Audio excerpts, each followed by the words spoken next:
The Other Simenon. The Neighbours. Adapted for radio by Ronald Frame, from the novel by Georges Simenon.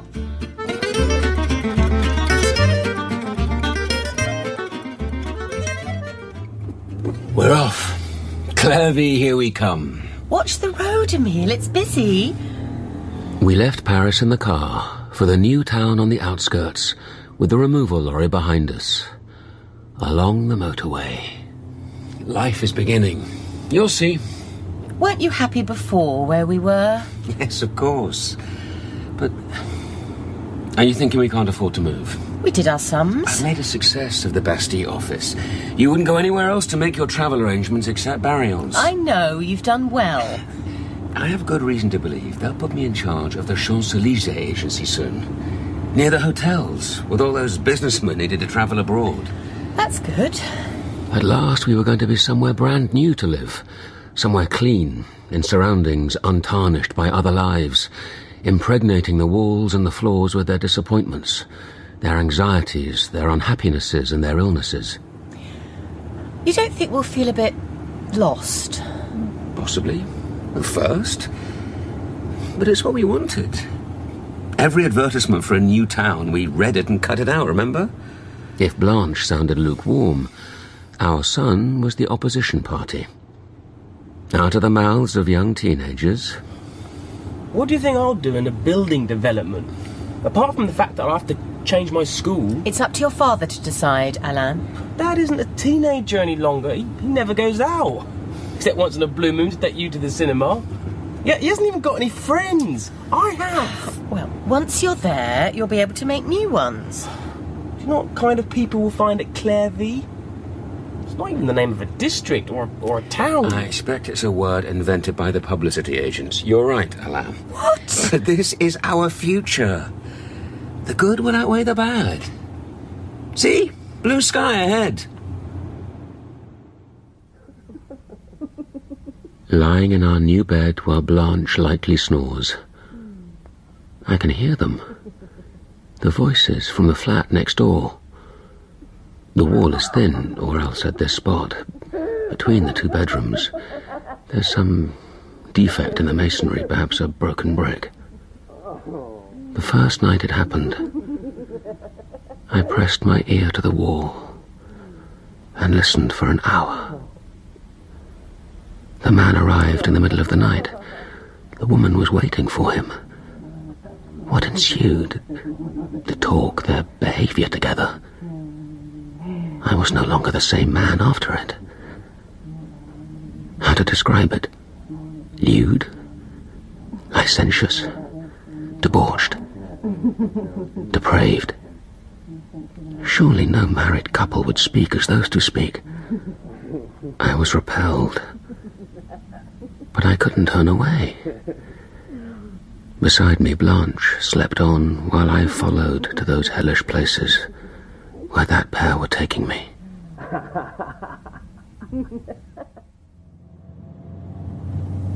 What are you thinking about? That I'll have to make new friends. It won't be so easy. Alain was to move schools, but not until next year. I will be driving him into the city every morning, and once school finished for the day, he would come to the office for me, and we would drive home again. Back along the motorway, following the signs to Orly Airport, and then the Clairvy turn-off. Aren't you glad we've left the Marais? Why should I be glad? You've got a large room now. You can have a bath or a shower every morning and no problems with the water. Next year, the swimming pool will be finished. And so many tenants, you'll need to put your name down on the list every time you dive in. Tell you what, Alain, for your next birthday, I'll buy you a scooter. Really?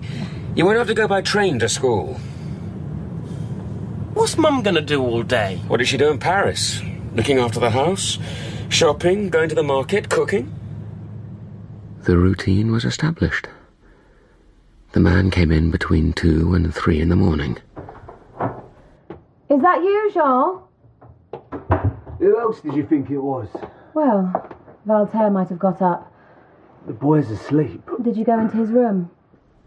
The woman quizzed the man about his movements, about who he had seen, but his answers were vague. What about the carry-on? Was it crowded? Fairly, but no suckers today. Was Alexa there? Large as life. Did you go next door with her? Might have done. Filthy beast. Did it go on long with you two?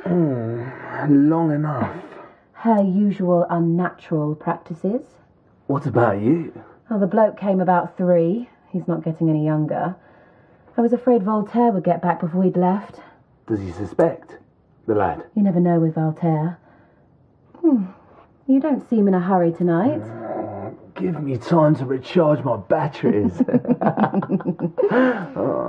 Every word, just about, was an insult to me, to my upbringing, to my principles. But I couldn't turn away from the wall. I seemed to reach into it. Did she do that to you? Yes. And this? Yeah. Oh, you pig. I'll show you. Remember the night when it was the 3 of us? Watch! You're hurting me. They were like a couple of wild animals after that, with the power of human speech but the most disgusting vocabulary. I waited, panting nearly for the relief of an ending to this. Should I hammer on the partition? I shook with impatience, indignation, and also fear. Blanche, beside me, mustn't get to hear. Another day at the Travel Bureau. Then Alain coming in from school, closing the iron shutters, driving back along the motorway. And home. Did work go well today? I don't know. It wasn't too hot in class. The windows were left open. It's hard to hear anything with all the noise in the street. It won't be like that when I go to Villejuif.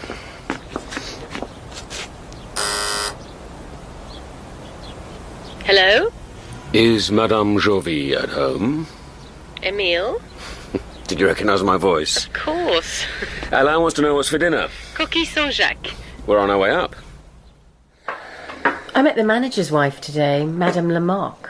She dropped by? No, she introduced herself in the self-service shop. What's she like? Very nice. A grandmother, amazingly. She's someone who knows what she wants.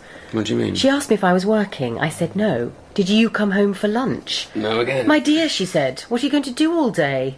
Now we've got vacuum cleaners, washing machines, all the modern gadgets. It doesn't take us women long to do the housework. Did she have a suggestion? Yes, she did. Which was? Outside Cornflower Block, near the Rotunda, they've installed a day nursery. They look after children from 6 months to 5 or 6 years old. It would just be the mornings. Every night I was back at my post. Blanche sleeping in bed beside me, and me with my ear against the wall, at that mystical point at which their conversation became perfectly, indecently audible to me. Alexa worked fast. He was putting her hands. He must have been a small-town man. Too big for his boots. Did he play ball?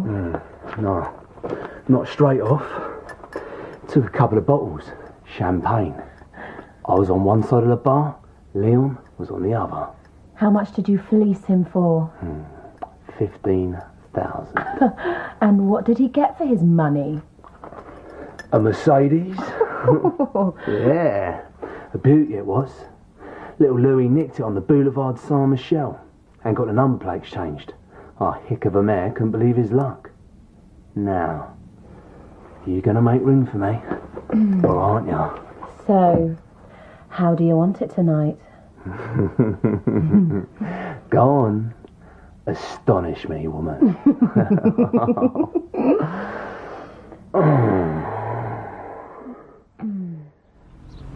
Two things.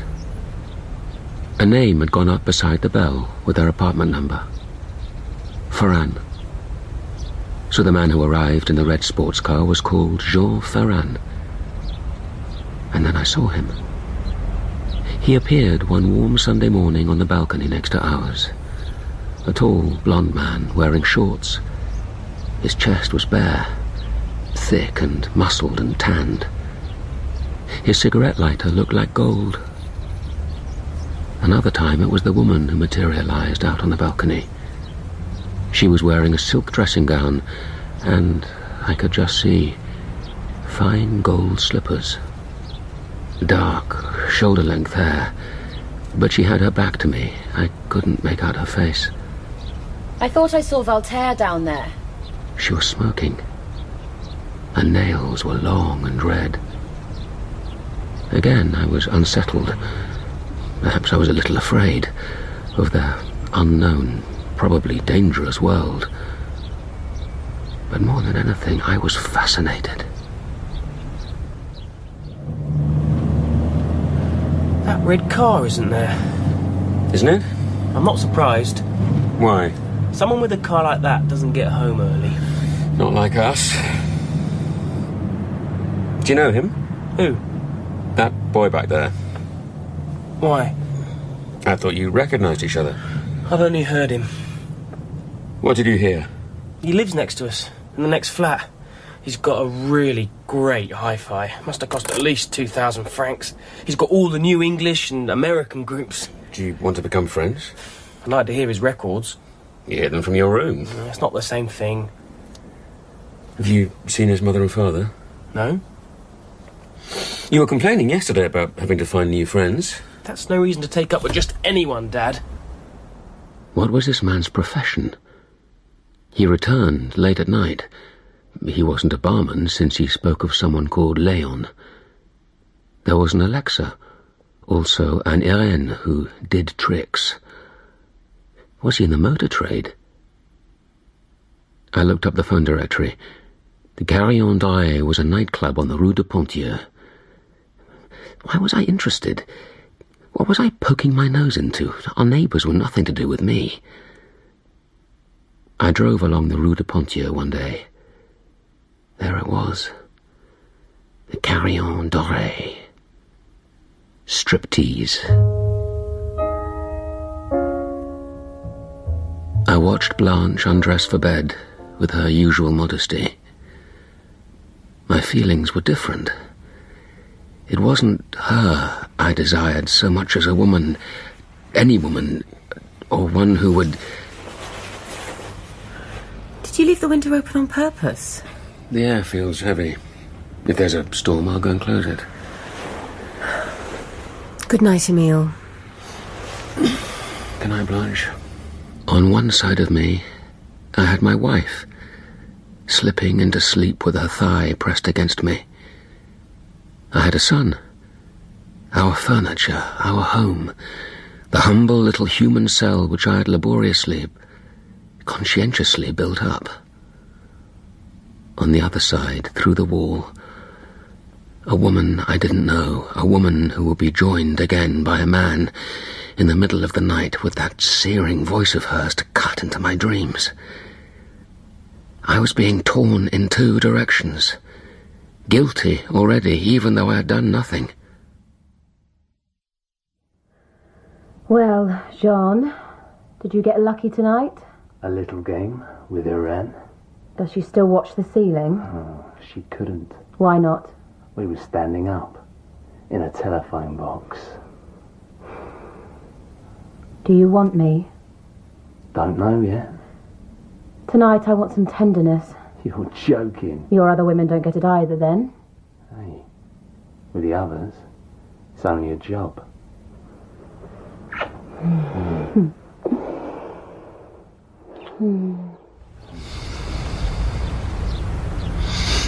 Did you go along to the nursery? The day nursery. Our manager's wife sets great store by the two words. Did she go with you? She came to fetch me. Madame Lamarck is not a woman to be resisted. Not only did I go along, I stayed there. What do you mean? Well, I did the work I'll be doing every day from tomorrow morning. Was it enjoyable? I don't know if that's the word. I love children. There are about 30 of them, and then the babies too. We have a lawn, and there's a plastic paddling pool. What will your hours be? From 9 in the morning till 3 in the afternoon. I'll have lunch with the children and Madame Chartrain, so I won't need to cook for just one person. Are you bored, Emile? I'm watching the people. Don't you think they're very different from the ones in the Marais? Mostly they're younger. Look, there's Alain coming back, and he's got someone with him. You're right, Emile. He hasn't taken long to find someone to talk to. Alain was the taller. It was he who was steering the conversation. The other boy, from through the wall, I was certain. He listened, nodded, added a few words.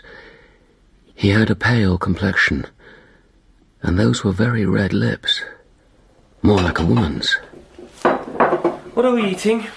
Lamb cutlets and green beans? Nice. With mashed potatoes, I bet. No, with roast potatoes. Does the boy live in this block? Who? Walter? His name's Walter. Walter who? I didn't ask him. Is he nice? He buys all the records he wants. He's invited me to go and listen to them whenever I feel like it. Are you going? Why shouldn't I go? He didn't tell you what his father does? Oh, Dad asked me that too. Maybe Walter's parents are asking him the same thing. It doesn't interest me. Either of us. I must work out my timing for this. Right, vegetables, cutlets... I got my story ready, off pat. A party of VIP clients heading off to Japan on a special late-night flight. I should need to see them off. Are you going to Orly? Can I come with you? No, I'm not going there straight away. I need to pick up papers in town first. When do you think you'll get back? Not before 2 a.m. It's a big thing for the agency. Sleep well. I'll try not to make a noise when I come in. A mahogany bar with stools at it, most of them occupied. Lights, tangerine-coloured, but so subdued we were in semi-darkness. Tables for dining, set around a tiny dance floor. I shook off the persistent head waiter and perched on a vacant bar stool. Evening, sir. What would you like to drink? Can I have a small beer? I'm sorry, we haven't any beer. Only champagne. Whiskey, gin, and vodka. Everyone must have realised this was my first time. The girl next to me turned her head to hide a smile, perhaps to wink at the barman. Whiskey. Soda water. Yes, please. Let me have another, Leon. She kept on glancing at me with curiosity. I was looking for Ferran, and astonished that I couldn't see him. At the other end of the bar, a brunette in a skin-tight gold dress. Skin-tight. Her eyes returned my way. I took a cigarette from my pocket. Leon struck a match. The girl flicked her lighter. I hesitated between the two flames. The barman seemed the more important person. That's not very polite to me. I beg your pardon. It doesn't matter. Do you come from Paris? Outside, a new development. You're lucky. Chin Chin. Chin Chin? I'm from near Strasbourg. Do you know it? I've been twice.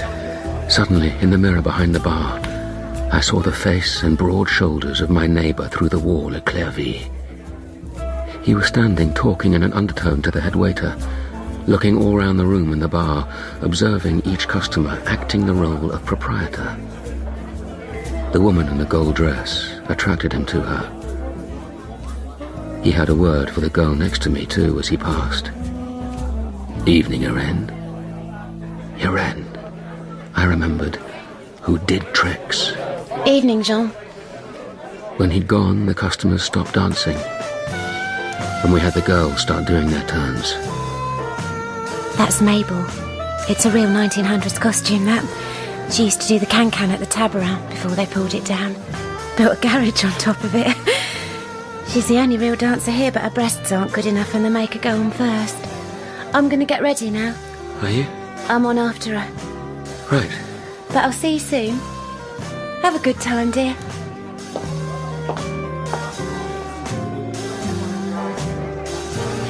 Same again, sir. Shall I give Mademoiselle Irene something to drink as well? The whole thing was a setup, trying to squeeze as much money as possible out of the customers. But it was exciting too. The music, the lighting, talking to a girl I hadn't known yesterday, who was now taking her clothes off in front of me, before her audience of men and women.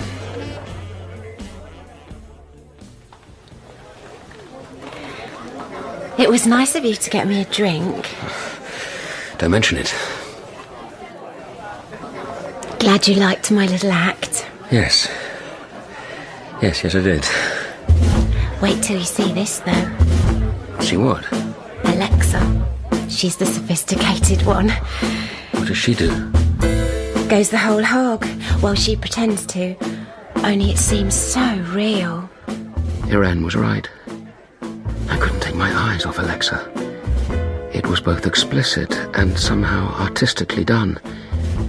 If Blanche, or Alain, had been standing in front of me just now, I shouldn't have given them a single glance.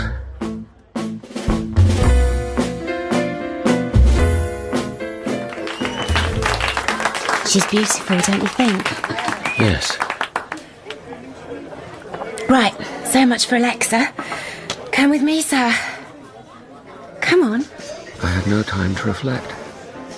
Even so, I knew. They were playing with me as if I was a puppet. It was all false. We'll be back very soon, Leon. It's room 4.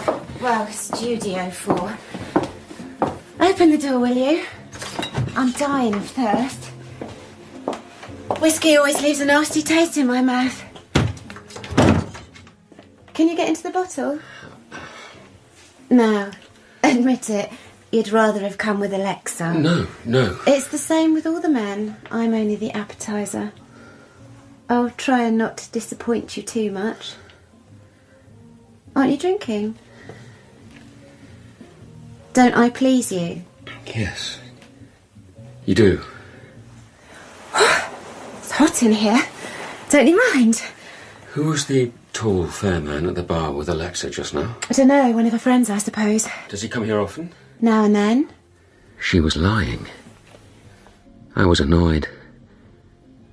But now she was standing in front of me, half undressed, starting to remove my clothes. Don't you want me? I don't know. You're not frightened of me. Come on. Bring your glass. Come and lie down here. No. Nearer. I was remembering the telephone box. The voices in the next door room. The words the woman had cried out in her delirium. Come on. I didn't want to think about anything. I was outside reality and time. This wasn't me, Emile Jouvy.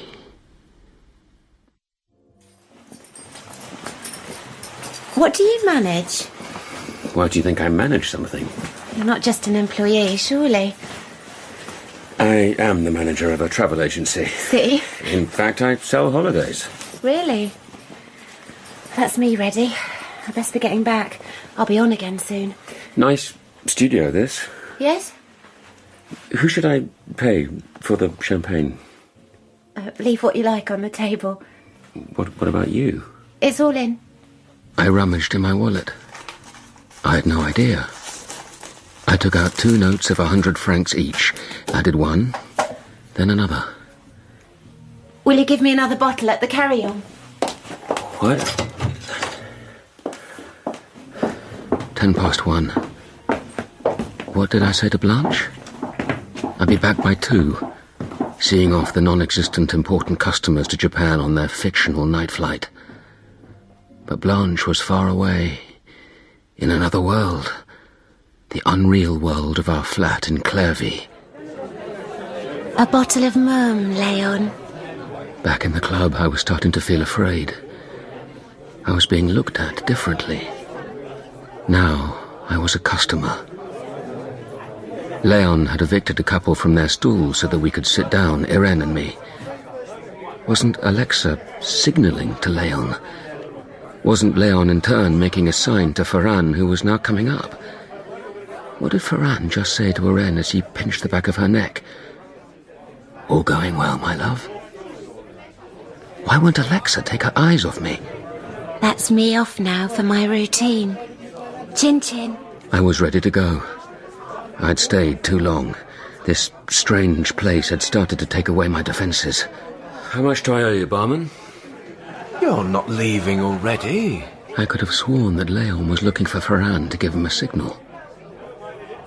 I wanted to go back to Blanche, sleeping with her mouth half open, back to Alain curled up in his bed without sheets or blankets.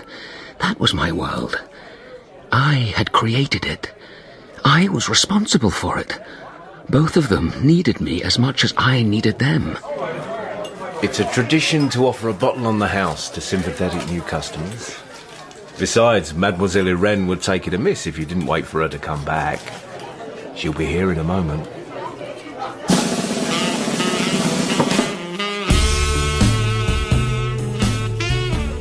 Irene came out, but I wasn't paying attention. I was thinking of Clairvy. We're off. Clairvy, here we come. But when we reached there, when we were moving in, I didn't know why I couldn't feel more enthusiastic.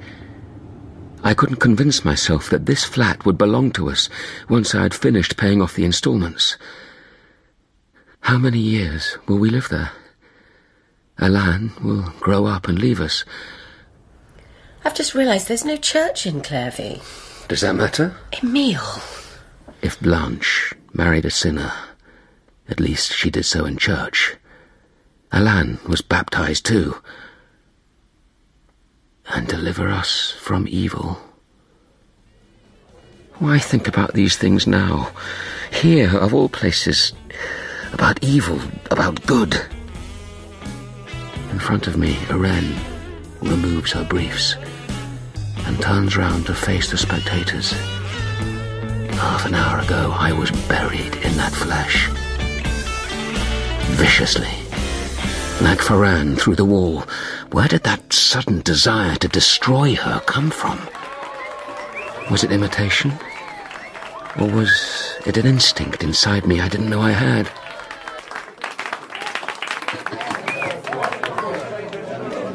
Cheers. Go on emptying your glass while the champagne is still fresh. She'll be along straight away. The story of free champagne for new customers was nonsense. They've treated me like a fool, and they've hardly even bothered to hide it from me, this game they're playing. What are they waiting for me to do? Chin-chin. Have they found out who I am, and what I've heard at home through the wall? In the mirror. See, I have a sarcastic expression. That's a look I do not know. Cigarette, sir? Yes. I'll give you a light. No, I'm not frightened. I can hold my own against them. I'm as cunning as they are. Never mind what just happened with Irene. I'm an honest man, and I have a conscience. Clean ashtray for you, sir. In one night, shall I not have spent enough money to buy Alain his motor scooter, even enough for two? I've always worked desperately hard to get where I've got. It's been thanks to my energy, my evening courses, my self-sacrifice. I'm no saint. I've had temptations like everyone else. Can't I be let off once for good behaviour? Let me top you up. All I need to say to Ferran is, by the way, where is little Louis? It wasn't just the hijinks behind next door's wall. It was the business of the cars. The cars which little Louis nicked. Been keeping my store safe for me, have you? Yes, that's right. I hope you'll come again. It's all bogus in this place. Everything has been arranged in advance. Just imagine if they suggest I buy a second-hand car, one nicked by little Louis. You're in a good mood. Do you think so? Lead us not into temptation and deliver us from evil. Ferran, the blonde devil. Well-built, bare-chested, flat-stomached, dressed in shorts on his terrace, lighting a cigarette with a gold lighter. By the way, is there a telephone kiosk here? Do you want to ring your wife? Firstly, I haven't said I was going to telephone anyone. Secondly, I only asked whether such a thing exists. Thirdly, a telephone kiosk has other uses besides making telephone calls. No more than a bed is for sleeping in. Has she understood me this time? I feel free at last. Free and strong. Good and evil, all crap. Can you understand that? The barman's eyes never leave my face. He's been refilling my glass when he thinks I don't see. There's a third bottle on the bar. Then what? Suppose you tell me now where he is. Where who is? The tall, fair man who was sitting at the back of the bar just now. He's left, I suppose. Don't you know him? Or does Alexa or Mabel or the others? I know him just how I know the customers, no more, no less. So many come here. Does he come here often? Tell the truth. The truth? No lies, please. Is he often about in this place? Now and then. Not every evening? You've got some funny ideas, my pet. What makes you think that he comes every evening? I don't know. I thought... Thought what? that he was something like the owner. I was becoming rash. But I felt invincible. They couldn't do a thing against me. I was free and able to brave them. What are you talking about? All the others, for God's sake. The gang. I pointed to Leon, then to the head waiter, the waiters, and even the cloakroom girl. Leon didn't flinch, but looked at Irene insistently, as if to give her instructions. He was certainly not the boss. He didn't have the brains. Ferran, on the other hand, he had the brains for a boss. But Leon must be something important and secure, like an adjutant. You are funny. Why shouldn't I be funny? Didn't I tell you I sold holidays? They're cheerful things, holidays. I'm on holiday and I'm filled with good cheer. Tomorrow I'll be back and it'll be Alexa and you who get it. And I know quite well what your specialities are. She wasn't smiling so naturally now. I had the impression she was getting a little alarmed. But I decided to go further. I'd had enough of being an honest little man and timid with it. That was finished. Finished! I'll tell you what you'll be asking me to do. Let me whisper in your ear. Pitched low, I repeated what I'd heard my neighbour say on the other side of the wall. That astonishes you, doesn't it? Who are you looking for? Leon, eh? He's gone off to find someone. Ferran, I shouldn't be surprised. Who did you say? I said Ferran. Who's he? Someone you know? I hadn't wanted to go that far. I had forgotten that I wasn't supposed to know. Where's he just come from, that bloke? Who are you talking about? Leon. I expect from the washroom. No, he came out of the other door. Where does it lead to, that way out? Into the wings. We must have a place to change, to put the props, and somewhere else for the stocks of bottles. I looked all round. Most of the customers had gone. There were only 3 couples still at their tables. The band was putting away its instruments. That made me feel less sure about things. Suddenly I was keen to be outside, to get myself out of this trap. The trap in which I was beginning to struggle. What do I owe you, barman? You're not going off like that when the ladies haven't finished their drinks. Mademoiselle Irene here, and Mademoiselle Alexa at her end. I let them finish them. I'll tell you something, darling. You were talking just now of coming back tomorrow for Alexa. Tomorrow is her day off. She told me just now that she felt like... You understand. We'll have another nice bottle of bubbly, then the 3 of us will head next door. Is it a trap? More champagne. What trap? Why should we set a trap for you? Your good health. Nice and bubbly. I'll keep it cool for you. We both of us feel like having fun with you, me and Alexa, that's all. And deliver us from... What's that you're saying, darling? Drink up. Why did you go into the wings, you? Part of my job, sir. But why? To tell the owner that all was going well. Who decided to stop the music? No one. The band knows when it has to play and when it hasn't. They weren't listening to it anymore and there are no more people dancing. And just those 2 couples left and that gentleman dozing over his whiskey. Chin chin. No. No more chin-chin. No more deliver us from evil either. Why are they making out it's somehow my fault? It always is. Blanche at home has never taken a decision. Submissive to a fault. Just how Irene in there was submissive. And Alain pretends to be, but thinking who knows what about me and telling his friends. They're all cheating. Everyone cheats. What's the matter? Nothing. It's hot. Drink up. The champagne will refresh you. What? The last couple have gone. I'm the only customer left. The lighting isn't tangerine-coloured anymore, it's a hard white. Leon isn't a jovial barman anymore. A plump man smiling blandly. His eyes are cold and he's filling the glasses as if he's ordering me to drink. No. Who are you saying no to? I don't know.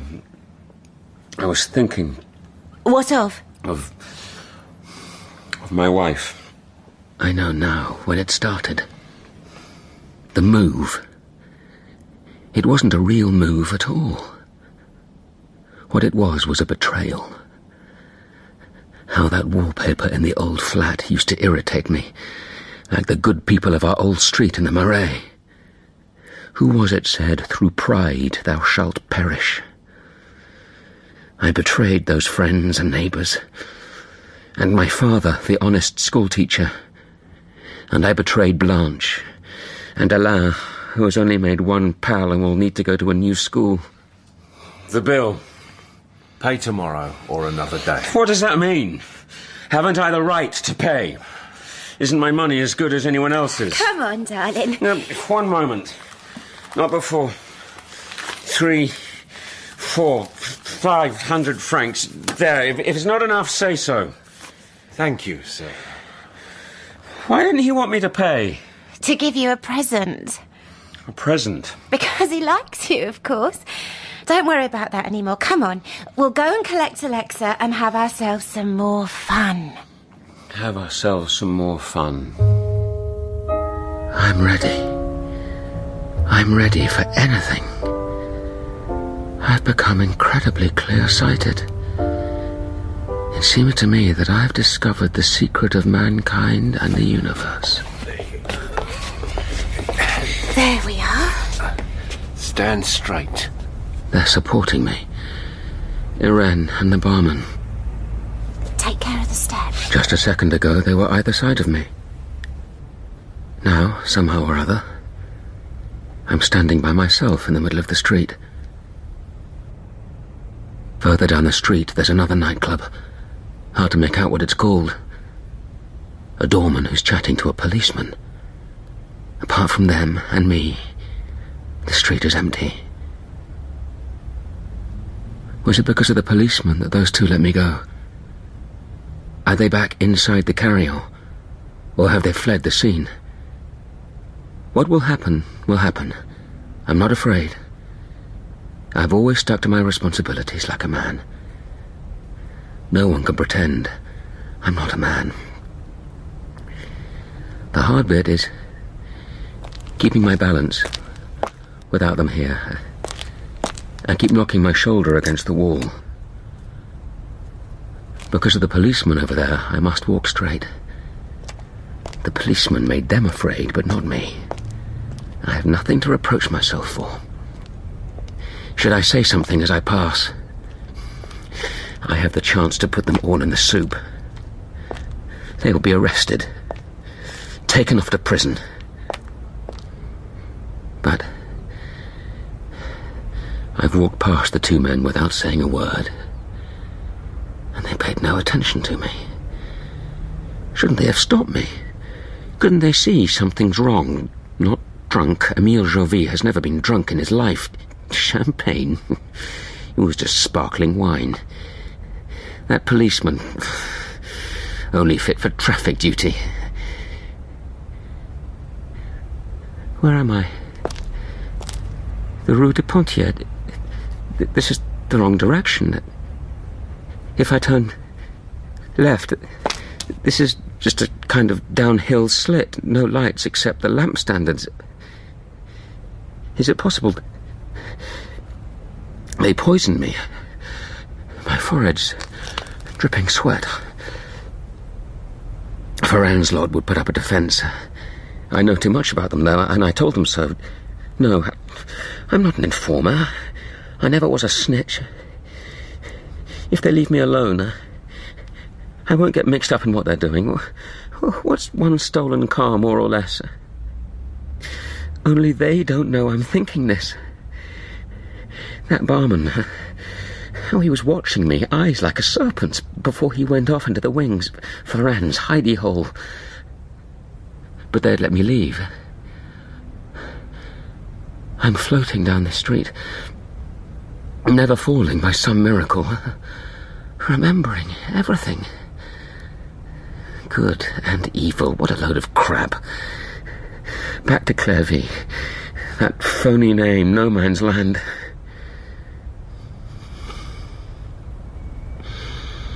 I've never spent a night away from home. Blanche has probably stayed up for me. What time is it? What time is it? She'll have called the airport, Blanche. She'll have discovered there was no special night flight to Japan. She'll know I've lied to her. She won't know it's for the first time in 15 years. She won't know that. When I get to the Champs-Élysées, I'll be safe. If I go down here, the Rue Liberty,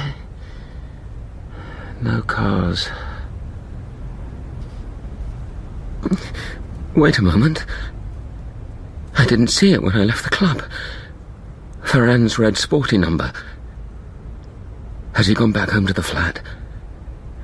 Are they getting up to their business already? That was how all this started. Only another 40 yards or so to the corner. Once I've turned the corner. Behind me, a car is approaching fast. It has a powerful engine. It makes the same noise as the red car. I mustn't look round. The best thing is to run. Perhaps I'll reach the corner in time.